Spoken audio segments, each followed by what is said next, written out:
Boa noite a todos. Vamos dar início ao nosso culto do Evangelho do Lar na noite de hoje.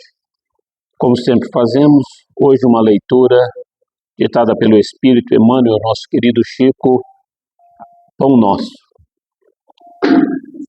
Levantando mãos santas, quero, pois, que os homens orem em todo lugar, levantando mãos santas, sem ira nem contenda. Paulo a Timóteo.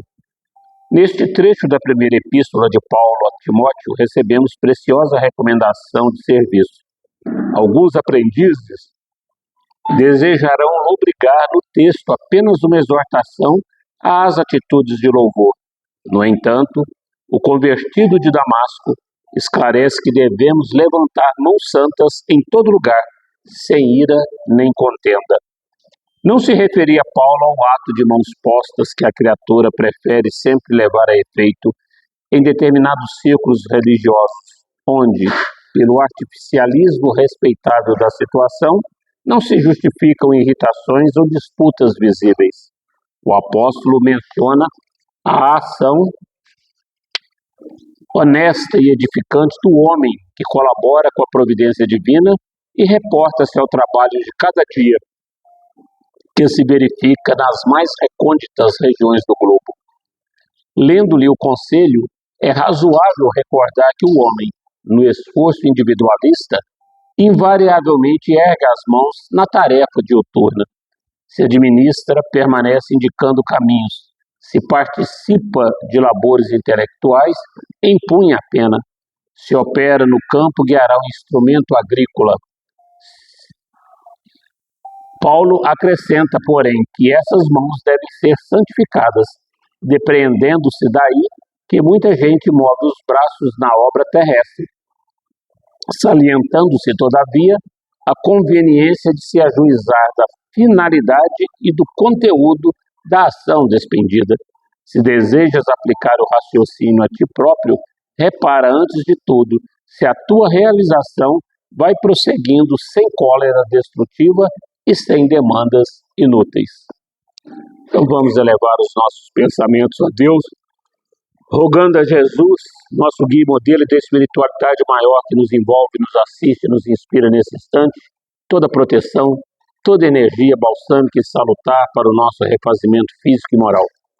Queremos te agradecer, Senhor Jesus, pela presença desses irmãos da pátria espiritual que aqui comparecem com a vossa permissão para aprender conosco na noite de hoje, mais uma vez sobre as vossas lições morais. Queremos te agradecer pelo alimento, pela água, pelo teto e pelo agasalho. Queremos te agradecer pela nossa saúde, pelo nosso trabalho, pelos entes queridos, encarnados e desencarnados. De igual forma te rogamos pelos amigos e até por aqueles que se julgam nossos inimigos. Ainda como pedintes que somos, Senhor, te rogamos nesse instante por todos os nossos irmãos que perambulam pelas ruas em estado de drogadição, por aqueles que estão desencarnando nas guerras, pelos nossos irmãos vitimados pelos terremotos na Venezuela e na Colômbia, que eles possam receber da espiritualidade maior toda a assistência necessária e que os seus entes queridos que aqui permaneceram possam ter a calma e a resignação para a aceitação de mais esse momento de prova e expiação. Te rogamos por igual e permita que nossa Mãe Maria, nesse instante, leve nosso carinho, nossa fraternidade, nossa ternura a todos os nossos irmãos suicidas, a fim de que eles se vejam abastecidos dessas energias e possam, através do seu refazimento espiritual, ter condições mais propícias para os embates que ainda estão por vir. E com a oração que nos ensinaste, Senhor Jesus, damos por iniciado o nosso culto do Evangelho da noite de hoje. Pai nosso que estais no céu, santificado seja o vosso nome. Venha a nós o vosso reino, seja feita a vossa vontade, assim na terra como ela é feita no céu. O pão nosso de cada dia nos dai hoje. Perdoai as nossas ofensas na medida em que perdoarmos aos nossos ofensores. E não nos deixeis entregue às tentações, mas livra-nos de todos os males, hoje, agora e sempre.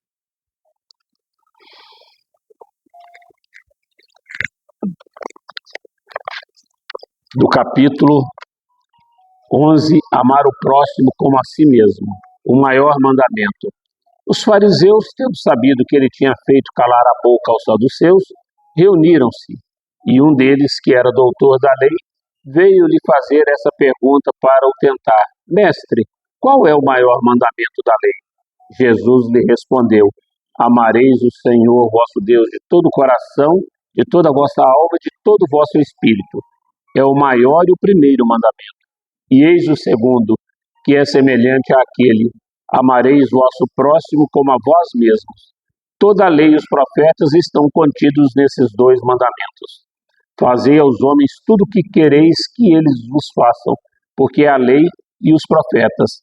Tratai todos os homens da mesma forma que quereríeis que eles vos tratassem. São Lucas, capítulo 6, 31. O reino dos céus é comparado ao rei que quis tomar conta dos seus servidores, e tendo começado a fazê-lo, lhe apresentou um deles, que lhe devia 10.000 talentos. Mas como ele não tinha os meios de lhos restituir, seu senhor recomendou que o vendessem a ele, a sua mulher e seus filhos, e tudo que ele tinha para satisfazer a sua dívida. O servidor, lançando-se-lhe aos pés, suplicou-lhe, dizendo: Senhor, tende um pouco de paciência, e eu lhe restituirei o total. Então o senhor desse servidor, tocado de compaixão, o deixou ir e lhe remiu a dívida. Mas esse servidor, mal tendo saído, encontrando um de seus companheiros que lhe devia 100 dinheiros, tomou-o pela garganta, quase sufocando-o, e dizendo-lhe: Restituí-me o que me deveis. E seu companheiro, lançando-se-lhe aos pés, suplicou-lhe, dizendo: Tende um pouco de paciência, e eu vos restituirei o total. Mas ele não quis escutá-lo, e se indo, fê-lo colocar na prisão, para nela o ter até que lhe restituísse o que lhe devia. Os outros servidores, seus companheiros, vendo o que se passava, extremamente aflitos, foram informar a seu senhor de tudo o que havia ocorrido. Então o senhor, fazendo ouvir, disse-lhe: Mau servidor, eu vos isentei de tudo o que me devíeis, porque me pediste isso. Não seria preciso, pois, que tivesseis piedade de vosso companheiro, como tive piedade de vós? E o senhor, encolerizado, entregou as mãos dos carrascos, até que pagasse tudo o que lhe devia. É assim que meu Pai, que está no céu, vos tratará, se cada um não perdoar do fundo do coração ao seu irmão as faltas que lhe tiverem cometido. Amar o próximo como a si mesmo, fazer aos outros o que quereríamos que os outros fizessem por nós, é a mais completa expressão de caridade, porque resume todos os deveres para com o próximo. Não se pode ter guia mais seguro a esse respeito que tomando por medida que se deve fazer para os outros o que se deseja para si. Com qual direito se exigiria dos semelhantes mais de bons procedimentos, de indulgência, de benevolência, de devotamento, do que se os tem para com eles? A prática dessas máximas tende à destruição do egoísmo, quando os homens as tomarem por normas de sua conduta e por base de suas instituições, compreenderão a verdadeira fraternidade e farão reinar entre eles a paz e a justiça. Não haverá mais nem ódios nem dissensões, mas união, concórdia e benevolência mútua. Então, mais uma vez, o Evangelho nos conclama a amar o nosso semelhante como gostaríamos que fôssemos amados. Nós não podemos deixar de ter em mente esses ensinos do Cristo, que nos foi trazido há mais de 2000 anos, porque realmente as chagas que corroem a humanidade, que nos corrói dia a dia, mãe e pai de todas as nossas dores, de todas as nossas aflições, é exatamente o egoísmo e o orgulho. Kardec enumera também, numa única palavra, ele resume todas as nossas inferioridades: ópio, ódio, paixão, inveja e orgulho.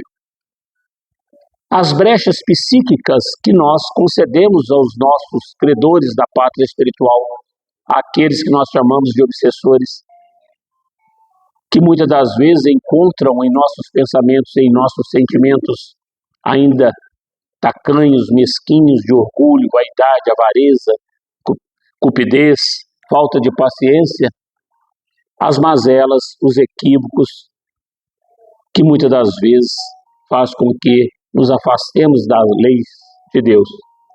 Então, que nós possamos realmente colocar em prática esse ensinamento. É a verdadeira caridade.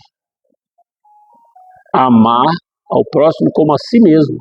E nós não fazemos isso. Por isso erramos tanto. Por isso cometemos tantos equívocos. Por isso somos rebeldes contra as leis de Deus.